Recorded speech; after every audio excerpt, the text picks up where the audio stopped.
Hey guys welcome back to জানিবি সুস্মিতা। আশা করি তোমরা সবাই খুব ভালো আছো। তো আজকে আবারও একটা নতুন ভিডিও নিয়ে চলে এসেছি। তো পশ্চিমবঙ্গে তো অনেক সতীপীঠ আছেই, তবে সতীপীঠ না হলো আর এমন একটা মন্দির আছে যেটা সতীপীঠের সমান, যেমন তারাপীঠ আছে সতীপীঠ না হলো সতীপীঠের মতনই মান্যতা আছে, ঠিক তেমনই আছে বেলগাছিয়া তারা শঙ্করী পীঠ। কোথায় কীভাবে এসছি আর কখন খোলা থাকে বন্ধ থাকে সমস্ত কিছু ডিটেলসে আমরা জানবো। এই যে দেখছো এটা হচ্ছে মন্দিরের এন্ট্রান্স। চলো আগে আমরা মন্দিরের ভিতরে যাই আর মন্দিরটা পুরোটা ঘুরে দেখি আর মন্দিরটা সম্পর্কে সমস্ত কিছু জেনে নিই। ঠিক আছে, চলো।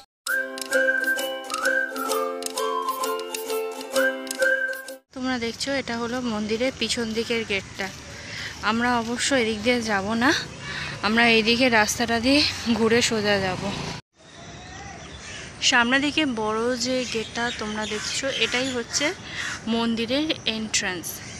ঠিক আছে, এখান দিয়েই আমাদেরকে ভিতরে যেতে হবে। আমি অবশ্য এসে এই দিকের রাস্তাটা দিয়ে মন্দিরের এটা পিছনের দিকে গেট, তো এই দিক দিয়েও মনে হয় যাওয়া যায়, তো সেটা পরে দেখে নেব।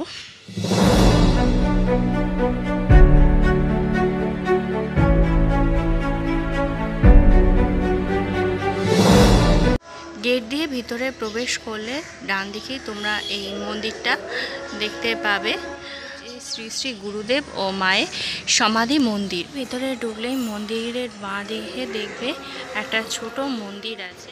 সমাধিস্থলের ভিতরে গুরুদেব এবং গুরুমার দুজনের মূর্তি স্থাপন করা হয়েছে। এটা হলো সমাধি মন্দির, আর সমাধি মন্দিরের ঠিক পাশে দেখবে একটা রথ রয়েছে খুব বড়, খুব সুন্দর করে সামনের দিকে দেখছো ঢাকা দেওয়া আছে। কদিন বাদেই রথ আছে, প্রত্যেক বছর রথের সময় এখান থেকে কিন্তু রথ বেরায়। এটা হচ্ছে কলকাতার সবচেয়ে পুরনো রথযাত্রাগুলো যতগুলো আছে তার মধ্যে অন্যতম। চলো এবার আমরা ভিতরে যাই। যোগীরাজ শ্রী শ্রী পরেশচন্দ্র রায় মল্লিক ও তার সহধর্মিণী শ্রী শ্রী মা অঞ্জলি রায় মল্লিক।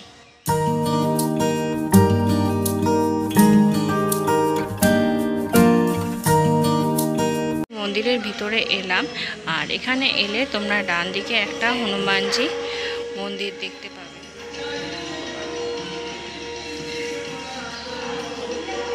ঢুকলেই ডান দিকে এই হনুমান মন্দিরটা দেখবে। এখানে দেখো হনুমানজিটি বিগ্রহ রয়েছে।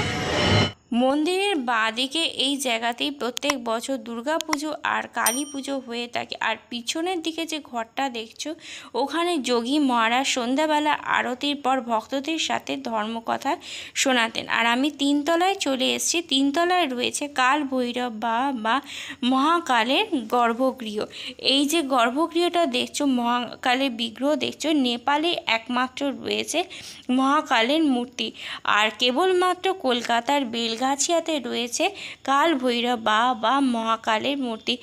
কাল ভৈরব বাবার দেখো মোট 6টি হাত রয়েছে, তার 6টি হাতে রয়েছে খড়গ, ত্রিশূল, সুরাপাত্র, সুদর্শন চক্র এবং রয়েছে ব্রহ্মাণ্ড মুন্ডি আর বরাভয় হাতে অবস্থান করছে।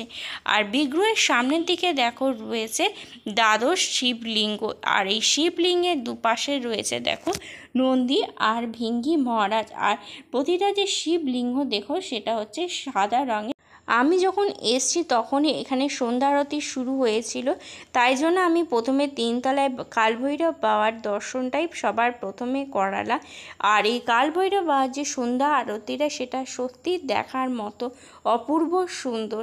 আর এই মন্দির সম্পর্কে কয়েকটা তথ্য জানিয়ে দিই। 1952 সালে এই মন্দিরটি তৈরি হয়। রেলের জমিতে স্থাপন করেন যোগী মহারাজ পরেশচন্দ্র মৌলিক এবং তন্ত্র মতে পুজো শুরু করেন।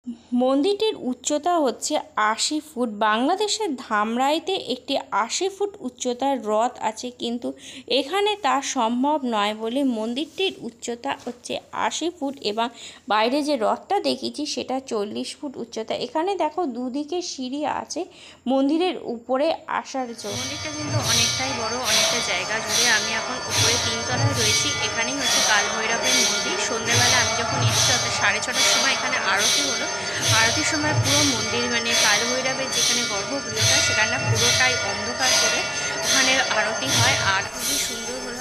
আমি প্রথমবার দেখেছি, আমার দেখে মনে হলো আরও একবার দেখি। আরতিটা তোমাদেরকে দেখাতে পারলাম না, তার কারণ হচ্ছে এখানে আরতির সময় কোনো ফটোগ্রাফি বা ভিডিওগ্রাফি কোথাও নেই, পুরো অন্ধকার করে আরতি হয়। খুব সুন্দর আরতিটা, মাস্ট তোমাদের একবার দেখার জন্য বলবো। তো চলো আর একবার বাকি মন্দিরটা দেখাই। আমি 3 তলায় সবার প্রথম এসেছি, তার কারণ হচ্ছে আমি যখন মন্দিরে এসে দেখি তখনই আরতি শুরু হয়েছে, ওই জন্য 1 তলা আর 2 তলায় ঠাকুরের দর্শন তোমাদের করাতে পারিনি। এই যে এইদিকে সিঁড়ি দিয়ে দেখছো ওপরে কাল ভৈরবের মন্দিরটা আমি উপরে থেকে ঘুরে এলাম, আর এখানে রয়েছে আরও মন্দির যশো মাধবের। তো চলো সেটাও আমরা দেখে নিই। শ্রী শ্রী যশো মাধব দেব বিষ্ণু মূর্তি।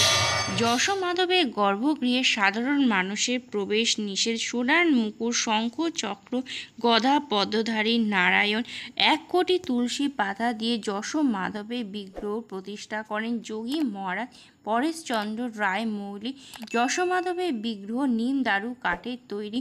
প্রতিদিন নিত্য পূজায় নিরামিষ ভোগ দেওয়া হয়। আর এই বছরে যশো মাধবের বিগ্রহ 437তম বর্ষে পড়বে রথ। আর প্রত্যেক বছর রথযাত্রায় হাতিবাগানের মাধব বাড়ি যান। যশো মাধবের গর্ভগৃহের বাইরেই রয়েছে দেখো সুন্দর একটি তুলসী মঞ্চ। আর এইবারে আমি চলে এসেছি 1 তলায়, আর সেখানে রয়েছে গুরুদেব এবং গুরুমার একটি সুন্দর ছবি। শ্রী শ্রী তারাশঙ্করী মা। তারাশঙ্করী পীঠের 1 তলায় রয়েছে মা তারাশঙ্করীর গর্ভগৃহ। মা তারাই মা তারাশঙ্করী রূপে পূজিত হন। দেবীর একই অঙ্গে রয়েছে 3টি রূপ, 1 জটা, উগ্রতারা ও নীল সরস্বতী। মন্দিরের আরও একটি বৈশিষ্ট্য হলো মন্দিরের নবম মন্দির আসন সমগ্র ভারতে 2টি জায়গায় রয়েছে, তার মধ্যে একটি হলো বেলগাছিয়া তারাশঙ্করী পীঠ। মন্দিরের আরও একটি বৈশিষ্ট্য হলো মন্দির প্রতিষ্ঠার সময় বারাণসীর মণিকর্ণিকা মহাশ্মশান থেকে সধবা চিতার আগুন নিয়ে আসা হয়। সেই অখণ্ড জ্যোতি শব্দে পোড়ানো যে আটপোড়া কাঠ সেই দিয়ে জ্বালানো হয়। বর্তমানে তা নিমতলা মহাশ্মশান থেকে নিয়ে আসা হয়। আর সেই জ্যোতি আমরা দেখতে পাই না, কারণ গর্ভগৃহে সাধারণের প্রবেশ নিষিদ্ধ। মা দুর্গার যে 10 অবতার, সেই 10 অবতারের দেখো প্রত্যেকটা অবতারের এখানে বাইরের ছবি রয়েছে। তোমরা দেখছো এটা হলো মা ষোড়শীর অবতার। এরপরে হচ্ছে মা তারা অবতার।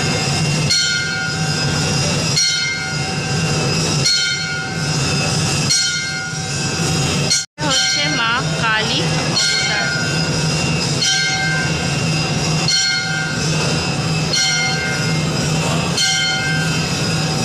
মা কমলা অবতার।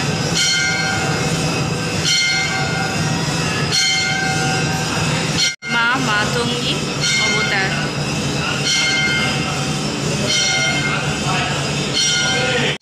মা বগলামুখী অবতার।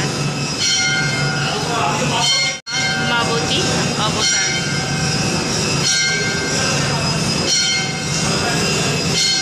মা ছিন্নমস্তা।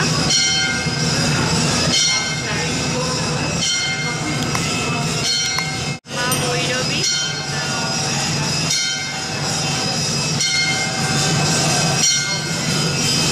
মা ভুবনেশ্বরী অবতার। আগে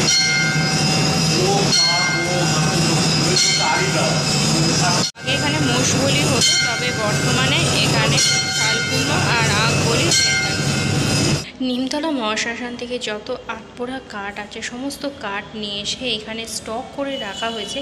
এখানে অন্ধকারের জন্য তোমাদের ভালোভাবে দেখাতে পারছি। তো আমি পুরো মন্দিরটা ঘুরে দেখালাম তোমাদেরকে। তো সন্ধ্যেবেলা 6:30টার দিকে বা কালভৈরবে আরতি হয়, তারপরে হয় 7টার সময় তারামার, আর 7:30টার সময় শুরু হয় বিষ্ণুদেবের আরতি। আর মন্দির প্রতিদিন সকালবেলা 8টা থেকে দুপুরবেলা 12টা পর্যন্ত, আবার বিকেলবেলা 4টে থেকে রাত্রিবেলা 8টা পর্যন্ত খোলা থাকে। আর এই টাইমে এলে তোমরা পুজোও দিতে পারবে, আর ঠাকুরের দর্শন আর সন্ধ্যা আরতি সেটাও তোমরা করতে পারবে। আর আমি কি করে এসেছি সেটা বলে দিই। তো নিয়ারেস্ট মেট্রো স্টেশন হচ্ছে বেলগাছিয়া মেট্রো মেট্রো স্টেশন, ঠিক আছে।